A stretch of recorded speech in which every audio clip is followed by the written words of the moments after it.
చిన్న అబ్బాయి డిప్లొమా చేసిండు, పెద్ద అబ్బాయి ఐటీ చేసిండు, మా పాప ఇంటర్ చేసింది. యాక్చువల్ మా చిన్న కొడుకే మాకు ఇంటి ఆధారం ఉండే, మంచి హెల్పింగ్ నేచరు, మంచి గైడెన్స్ ఉండే. ఆయనకు పవర్ డిపార్ట్మెంట్ లో టీఎస్పీఎల్ దాంట్లో ఇంటర్ సెలక్షన్ అయ్యిండు, ఎగ్జామ్ రాసి పాస్ అయ్యిండు. 2 months అయితే జాబ్ ఎక్కాలి, యాక్సిడెంట్ చచ్చిపోయాను, బైక్ యాక్సిడెంట్. అప్పటి నుంచి మాది చాలా ప్రాబ్లం క్రిటికల్ అయిపోయింది. పిల్లలను కష్టపడి ఎంత కష్టపడి చదివించుకున్నామో ఇప్పుడు అంత ఎఫెక్ట్ అయిపోయింది. మా బాబు యాక్సిడెంట్ అయిన నుంచి మా అమ్మాయి కొంచెం ప్రాబ్లం ఉన్నారు, మా అబ్బాయి కూడా ప్రాబ్లమ్స్ అంత క్రియేట్ కాలేరు.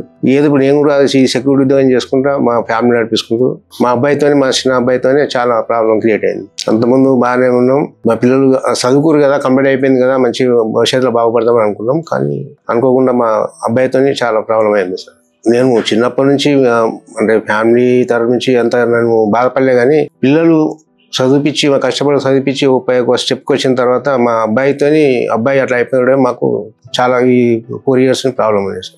నాకు 2 years బ్యాక్ నాకు హెల్త్ ప్రాబ్లం ఉండే, ఈ పెరాలిసిస్ కొంచెం ప్రాబ్లం ఉండే. రిపోర్ట్ చూసి కొంచెం ధైర్యం చెప్పింది, ఏం కాదని చెప్పేసి నేను 1 month లోపలనే క్రియేట్ అయ్యాను.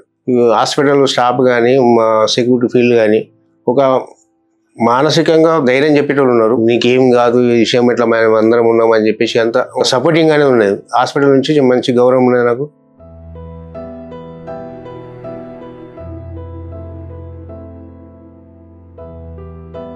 అలాంటి తల్లిదండ్రులను కోరుకునేది ఏంటంటే మనం చేసే ప్రయత్నం మనం చేసుకుంటూ పోతున్నాం, మన పిల్లల భవిష్యత్తు మనం బాగుపడాలని.